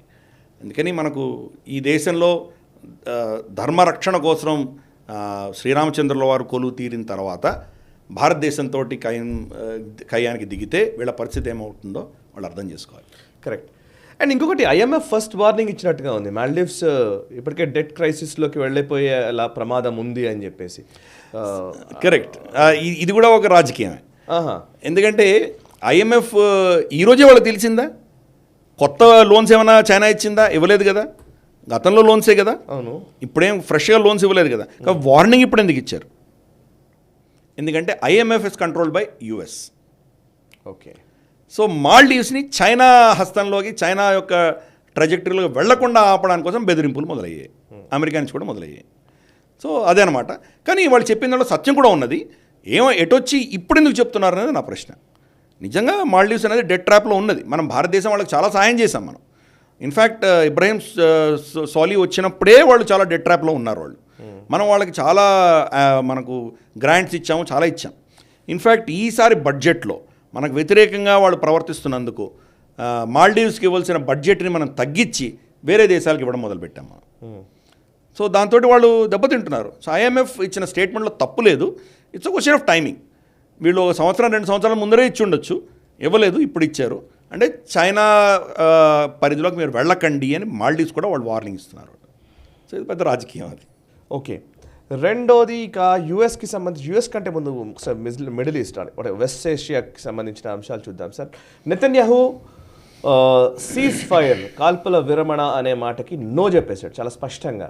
సో అంటే గెలుపు దిశగా పోతున్న టైంలో మేము అసలు ప్రకటించే అవకాశమే లేదని చెప్పడం. అండ్ ఇంకా అంతేకాదు, బాంబార్డ్మెంట్ ఇంకా పెంచాడు, ఇంక్రీజ్ చేశాడని కూడా వార్త వస్తుంది. దీన్ని ఎట్లా అర్థం చేసుకోవాలి? ఒకసారి డెవలప్మెంట్స్ ఈ వీక్లో వచ్చినటువంటి ఏమైనా ఉంటే చెప్పండి ప్లీజ్. అంటే ఈజిప్టు, ఖతారు, తర్వాత మనకు అమెరికా, ఇటువంటి దేశాలన్నీ కూడా ఏదో విధమైనటువంటి కాల్పుల విరమణ సాధిద్దామని ప్రయత్నం చేశారు. అవును. దాంతో ఎక్స్చేంజ్ వాళ్ళు హాస్టేజెస్ ఇంకా రమారమి ఒక 100 మంది దాకా వాళ్ళ దగ్గర ఉన్నారు. ఇజ్రాయలీ హాస్టేజెస్ పాలెస్టీనియన్ హమాస్ కంట్రోల్లో ఉన్నారు. వాళ్ళని విడిపించి ఇజ్రాయెల్ కూడా బహుశా కొంతమంది వాళ్ళ జైలులో ఉన్నటువంటి పాలెస్టీనియన్ను వదిలేసే దిశగా వీళ్ళు ప్రయత్నాలు చేశారు. హమాస్ ఒక కండిషన్ పెట్టింది. హమాస్ ఏమనిందంటే ఇజ్రాయలీ ఆర్మీ గాజా నుంచి కంప్లీట్గా వెనక్కి వెళ్ళిపోతేనే మేము ఒప్పుకుంటామని వాళ్ళు కండిషన్ పెట్టారు. వాళ్ళు 6 వారాలు కానీ 2 నెలలు కానీ అని వాళ్ళు ఒప్పందం అనుకున్నారు. 2 నెలల తర్వాత మళ్ళీ వీళ్ళు తిరిగి వస్తే పరిస్థితి ఏంటి? వీళ్ళ ఆర్మీకి బూబీ ట్రాప్స్ ఉంటాయి, వాళ్ళు చనిపోవచ్చు. ఇంత లోపల వాళ్ళు మళ్ళీ వచ్చి రీక్లెయిమ్ చేయొచ్చు కదా. అందుకని ఇజ్రాయెల్ ఏం చెప్పిందంటే మేము 6 వారాలో 2 నెలల్లో ఎంత సీజ్ ఫైర్ ఉంటే అంతకాలం కూడా మేము గాజాలోనే ఉంటాము, ఇక్కడి నుంచి వెళ్ళే సమస్య లేదు.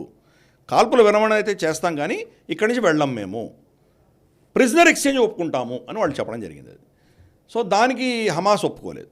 సో ఫైనల్గా ఇదంతా కూడాను మమ్మల్ని మభ్యపెట్టేటువంటి టాక్టిక్స్ అని బెంజమిన్ నెతన్యాహు దాన్ని కంప్లీట్గా తిరస్కరించారు. ఆయన నేను ఎట్టి పరిస్థితుల్లో హమాస్ని సర్వనాశనం చేసేంత వరకు మేము ఆగము, మేము గెలుస్తున్నాము, చాలా పురోగతి చెందాము మనం దీంట్లో. ఈ విషయంలో ఆల్రెడీ సగం గాజా ప్రాంతం అంతా కూడాను మేము క్లీన్ చేయగలిగాము, ఇంకో సగం క్లీన్ చేయాలి, గెలుస్తున్న సమయంలో మేము ఎందుకు ఇక్కడి నుంచి వెళ్ళిపోవాలి, మేము వెళ్ళము అని స్టేట్మెంట్ ఇచ్చారు ఆయన. ఈ ఖైదీలుగా ఉన్నటువంటి హాస్టేజెస్ యొక్క కుటుంబాలు ఏవైతే ఉన్నాయో బెంజమిన్ నెతన్యాహుకు వ్యతిరేకంగా అక్కడ ర్యాలీలు కూడా చేస్తున్నారు, అక్కడ వాళ్ళు ప్రొటెస్ట్ చేస్తున్నారు వాళ్ళు. ఎందుకంటే సీజ్ ఫైర్ లేకపోతే కనుక వాళ్ళు బతికి తిరిగి వచ్చేటువంటి అవకాశాలు క్షీణిస్తాయి. సో బార్గెనింగ్ చిప్ వాళ్ళే కదా, వాళ్ళు బతుకుంటేనే కదా వీళ్ళు ఏమైనా ఎక్స్చేంజ్ చేయగలరు, కాల్పుల విరమణ చేయగలరు. అది జరగట్లేదు కాబట్టి వాళ్ళలో ఒక విధమైనటువంటి అసంతృప్తి ఉన్నది. ఇది అక్కడ జరుగుతున్నటువంటి మిడిల్ ఈస్ట్లో జరుగుతున్నటువంటి, మిడిల్ ఈస్ట్ అనొద్దు దాన్ని మనం బహుశా వెస్ట్ ఏషియా అక్కడ జరుగుతున్నటువంటిది. ఈ సమయంలో ఇజ్రాయెల్ ఏం చేసిందంటే హిజ్బుల్లా మీద అటాకులు మొదలుపెట్టింది. లెబనాన్లోను సిరియాలోను హిజ్బుల్లాకి వ్యతిరేకంగా విపరీతమైనటువంటి బంబార్డ్మెంట్ మొదలుపెట్టారు. ఎందుకంటే ఇరాన్ ఆల్రెడీ 2 ప్రాక్సీలను యాక్టివేట్ చేసింది, హమాస్ తర్వాత మనకు హౌతీస్. హిజ్బుల్లాను కూడా యాక్టివేట్ చేస్తుంది అని వీళ్ళకు ముందస్తుగా తెలిసేసరికి వీళ్ళ అటెన్షన్ అటు కూడా డైవర్ట్ చేసి అక్కడ కూడా కొట్టడం మొదలుపెట్టారు. ఇంతలోపల అమెరికా ఏం చేసిందంటే వీళ్ళ హిజ్బుల్లా యొక్క సీనియర్ లీడర్స్ని కొంతమందిని ఇరాక్లో చంపేయడం జరిగింది. రిటాలియేటరీ స్ట్రైక్స్లో వాళ్ళని చంపడం జరిగింది. సో ఇటువంటివన్నీ కూడా అక్కడ ఒక విధమైనటువంటి అస్థిర వాతావరణం అనేది అక్కడ చూస్తున్నాం మనం వెస్ట్ ఏషియాలో. మరి హిజ్బుల్లా ఫుల్ స్కేల్ వార్ని ప్రకటిస్తుందా లేదా వేచి చూడాలి. మరి హమాస్ నుంచి వీళ్లకు విజయం అన్నది వాళ్ళ మీద సాధించగలుగుతుందా లేదా ఇజ్రాయెల్ అన్నది చూడాలి. ఇప్పటి వరకు ఇంతకాలం ఆల్మోస్ట్ అక్టోబర్ నుంచి ఇప్పుడు ఫిబ్రవరి అయిపోతున్నది. ఆల్మోస్ట్ మనం చూస్తే కనుక 4 నెలలు అయిపోయింది, 5 నెలలు కావస్తున్నది. ఇంతకాలంలో వాళ్ళు ఓన్లీ 25 to 30% మాత్రమే వాళ్ళ టన్నల్స్ని పేల్చగలిగారని తెలుస్తుంది మనకి.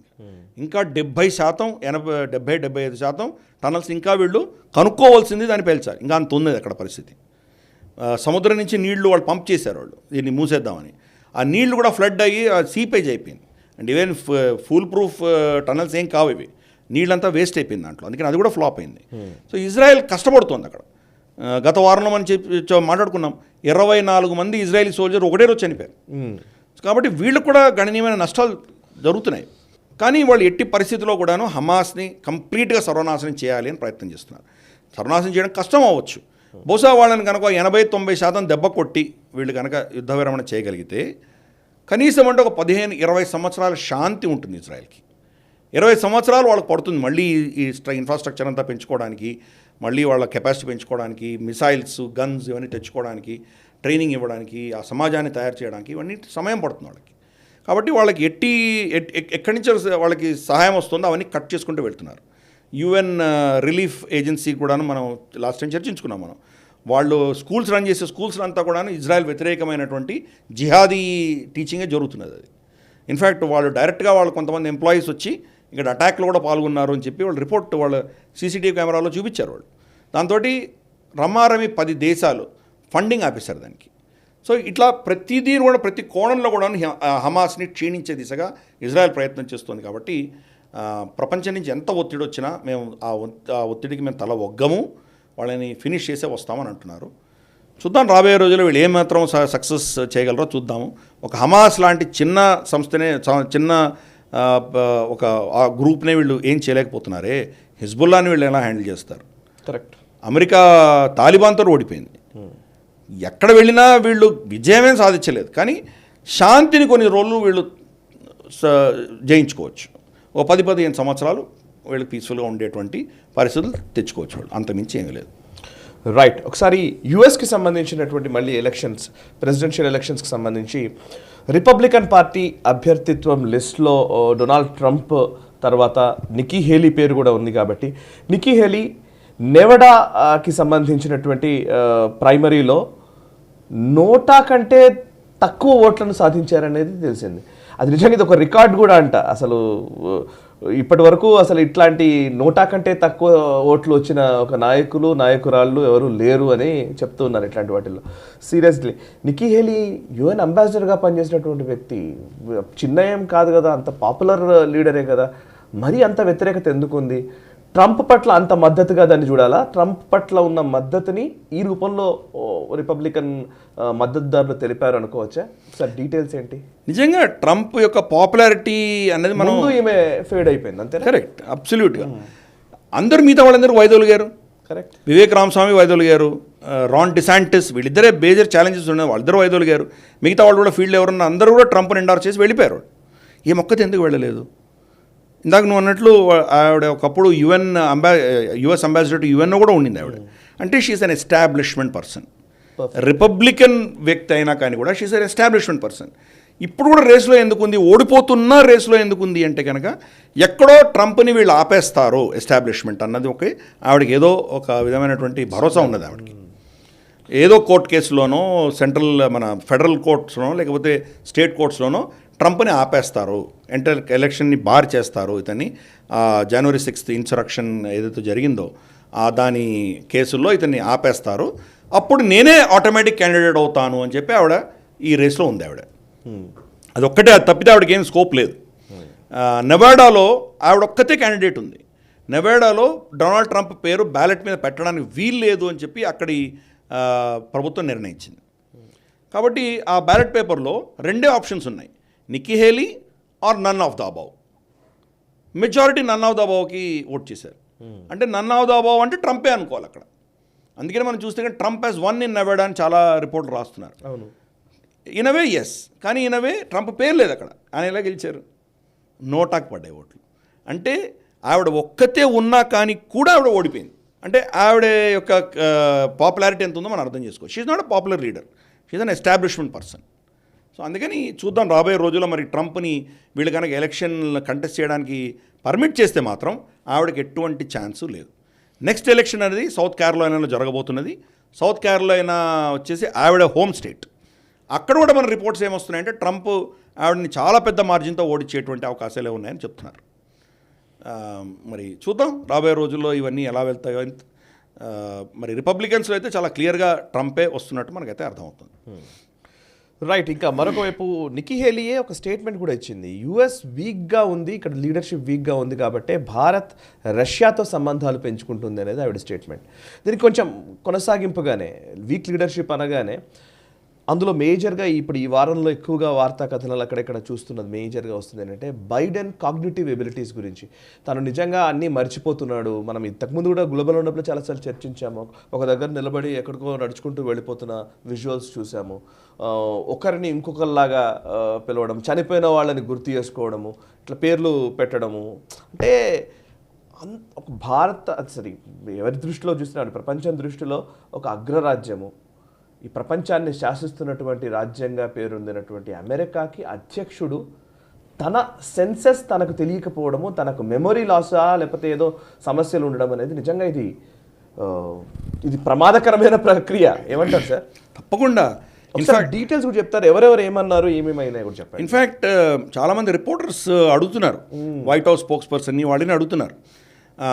మనకు రాబర్ట్ హర్ అని చెప్పేసి ఒక అతను సీనియర్ కౌన్సిల్ ఒక అతను జో బైడెన్ మీద చాలా రీసెర్చ్ ఇన్వెస్టిగేషన్ చేసి రిపోర్ట్ పబ్లిష్ చేశాడు. ఆయన రిపోర్ట్లో ఏం చెప్పాడంటే ఈయనకు అవగాహన శక్తి బాగా క్షీణించింది, వృద్ధుడైపోయాడు, మంచివాడే అయి ఉండొచ్చు కానీ అతనికి అర్థం చేసుకునే కెపాసిటీ పోయింది, ఆయనకి ఎక్కడో ఏదో ప్రపంచంలో ఉన్నాడు అని చెప్పి ఆయన చాలా ఉదాహరణలు చెప్పి ఎవిడెన్స్తో సహా ఆయన రిపోర్ట్ ఫైల్ చేశారు. రిపోర్ట్ని సరే వీళ్ళందరూ క్రిటిసైజ్ చేయడం మొదలుపెట్టారు.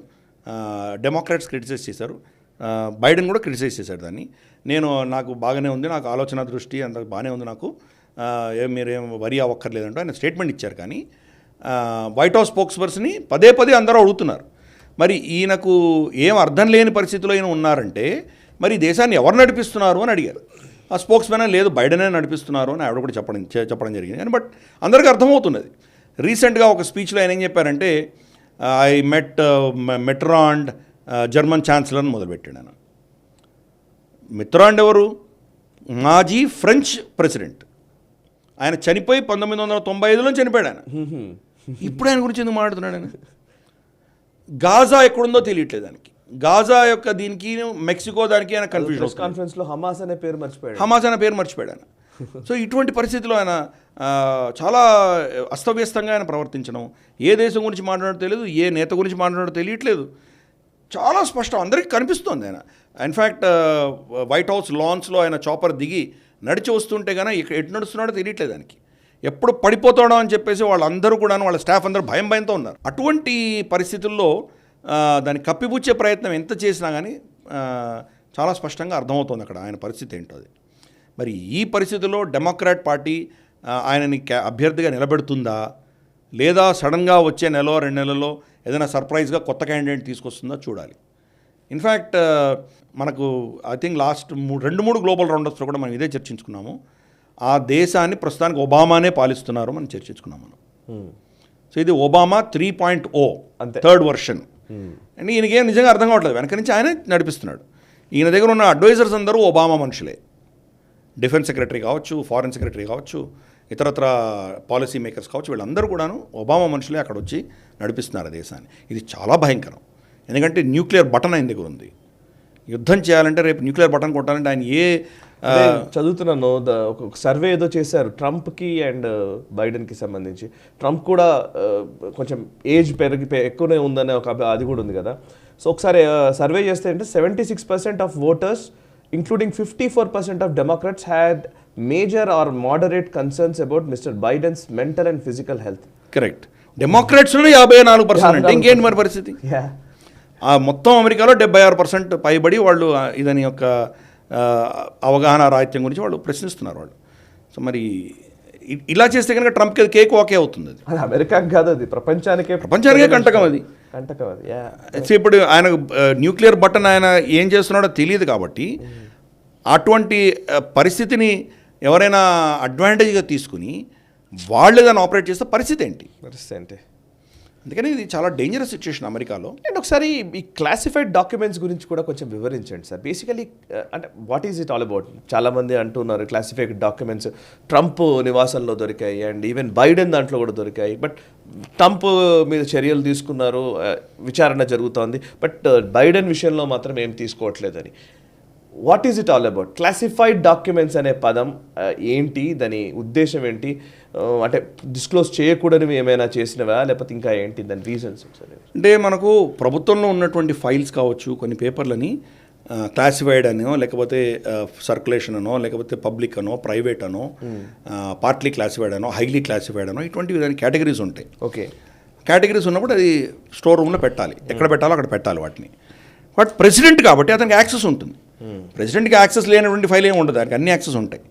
అతను బహుశా ప్రతిసారి నేను ఆఫీస్కి కూర్చొని చదువుకొని ఇంటికి తీసుకెళ్తానని అనుకోవచ్చు అతను. కాబట్టి ప్రెసిడెంట్స్ తీసుకువెళ్తారు. ట్రంప్ తీసుకువెళ్ళాడు, అలాగే బైడెన్ కూడా తీసుకెళ్ళాడు, వాళ్ళ ఇంటికి తీసుకెళ్ళాడు. ట్రంప్ ఇంటిని రైడ్ చేశారు. లాగో అని చెప్పేసి అతని ఇల్లు ఫ్లోరిడాలో ఉంది. ఫ్లోరిడా ఇంటి మీద రైడ్ చేసి అతని దగ్గర ఉన్నటువంటి డాక్యుమెంట్స్ అన్ని క్లాసిఫైడ్ డాక్యుమెంట్స్ అని చెప్పి తీసుకొచ్చి అతని మీద కేసు బుక్ చేశారు. బైడెన్ దాని గురించి చాలా అడ్వాంటేజ్ చేసుకొని చాలా మాట్లాడాడు. దేశ రక్షణకు సంబంధించినటువంటి చాలా కీలకమైన సీక్రెట్స్ని ప్రెసిడెంట్ అయి ఉండి ఇలా తీసుకుపోతాడా, ఇర్రెస్పాన్సిబుల్గా బిహేవ్ చేస్తున్నాడా అని చాలా విరుచుకుపడ్డాడు అప్పట్లో. ఇప్పుడు ఈ కౌన్సిల్ ఇన్వెస్టిగేషన్లో అతనికి తెలిసింది చాలా క్లాసిఫైడ్ డాక్యుమెంట్స్ ఇతని ఇంట్లో గ్యారేజ్లో ఊరికే చెత్తగా పడినట్టు పడుందిట. వాళ్ళ ఇంటి సరుకులతో పాటి పడి ఉన్నాయంట. అక్కడ తీసి చూస్తే క్లాసిఫైడ్ డాక్యుమెంట్స్ అవన్నీ. అతనికి క్లాసిఫైడ్ డాక్యుమెంట్స్ అన్నటువంటి అవగాహన కూడా లేదు జో బైడెన్కి. సో ఆ అవగాహన లేదు కాబట్టి అతను ఏదో ఒక పొలిటికల్గా ఏదో అడ్వాంటేజ్ తీసుకుందామనో కుట్రపూరితంగానో చేయలేదు కాబట్టి అతన్ని ప్రాసిక్యూట్ చేయము అంటున్నారు. ఇది హిపోక్రసీ కదా. ఒకరి దగ్గరేమో మీరు రైడ్ చేసి పట్టుకొని కేసులు పెట్టారు, ఇంకోరి దగ్గరేమో దొరికినవి ఏం తప్పేం లేదు అని దాన్ని కప్పిపుచ్చే ప్రయత్నం మీరు చేస్తున్నారు. రూల్ అందరికీ వర్తించాలి కదా.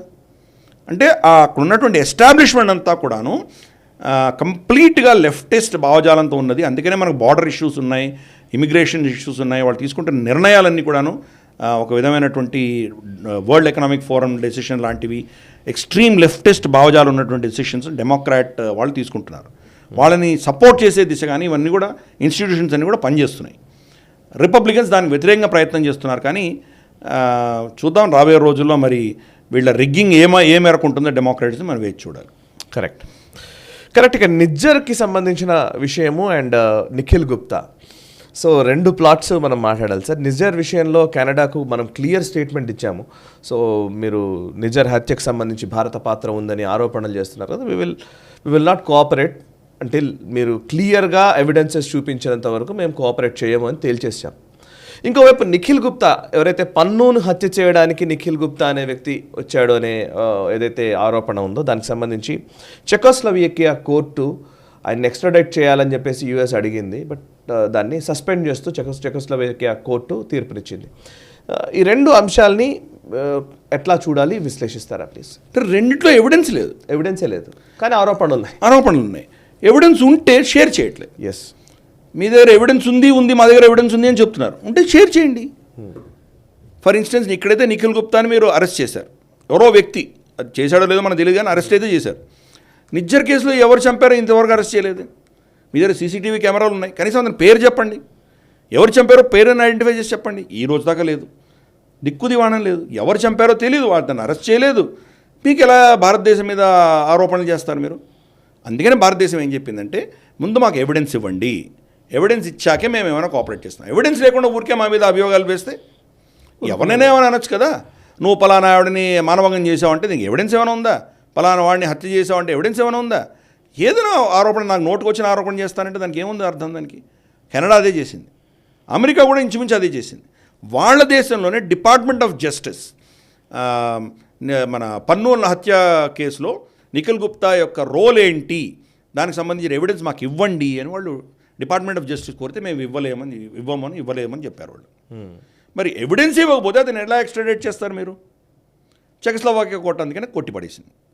అంటే కొట్టేయడం అంటే దాన్ని సస్పెండ్ చేసింది. మీరు ఎవిడెన్స్ తీసుకొస్తే అప్పుడు దాన్ని ఎక్స్ట్రాడేట్ చేయాలా లేదా అన్నది అప్పుడు నిర్ణయిస్తాము అని చెప్పడం జరిగింది.